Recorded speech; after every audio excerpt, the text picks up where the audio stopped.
അച്ഛാ എന്റെ അച്ഛനായതുകൊണ്ട് പറയല്ല, തങ്കപ്പെട്ട മനസ്സാ. തങ്കപ്പേട്ടന്റെ മനസ്സാ? തങ്കപ്പേട്ടന്റെ മനസ്സല്ല, തങ്കപ്പെട്ട മനസ്സുള്ള ഉടമസ്ഥനാ.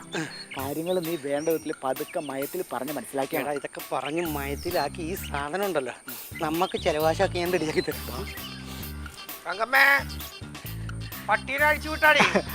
അച്ഛാ ഇതെന്തെടുക്കും ഇവിടെ? ചായ കുടിച്ചാച്ചാ? വേപ്പല ഈ കോപ്പല കറിക്കിടാൻ കൊള്ളാം. പക്ഷെ ഇവിടെ ഞാൻ വളർത്തുന്ന ചില ആൾക്കാരുണ്ട്, കറി വാങ്ങാൻ പോലും പറഞ്ഞിടാൻ കൊള്ളാം. ഈ വീടൊന്നും പറമ്പോ ഒന്നും ക്ലീൻ ചെയ്യാനാ പോട്ടെ, ചെറിയൊരു കിണറല്ലേ ഇവിടെ ഉള്ളത്, അതിന്റെ അടിയിൽ ചെന്ന് അതിന്റെ ചെളി വാരി അതൊന്ന് വൃത്തിയാക്കിയിട്ടാ നല്ല ശുദ്ധജലം കുടിച്ചുകൂടെ? ഇനി അത് വൃത്തിയാക്കാൻ അടിയിൽ ചെല്ലുമ്പോ തന്നെ ഞാൻ കുമ്പിടുമ്പോ വീണ എത്രയോ ചില്ലറ പൈസ ഉണ്ട് അവിടെ.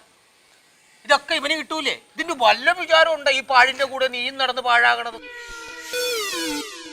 അച്ഛാ നീ തെക്ക് വടക്ക് അങ്ങോട്ടും ഇങ്ങോട്ടും കറങ്ങി കിടക്കണ നേരത്തിന് നിനക്ക് ഈ വേപ്പലയുടെ ആ പുഴുകേറിയ ഭാഗം നശിപ്പിക്കാനാ, ആ മുറ്റം ഒന്ന് ക്ലീൻ ചെയ്യാനാ, ആ കിണറിന്റെ അടിയിൽ നിന്റെ മൊബൈൽ പോയിട്ട് നീ എടുത്താ? അല്ല അച്ഛാ, ഇവൻ അച്ഛനോട് എന്തോ പറയാനുണ്ടെന്ന്.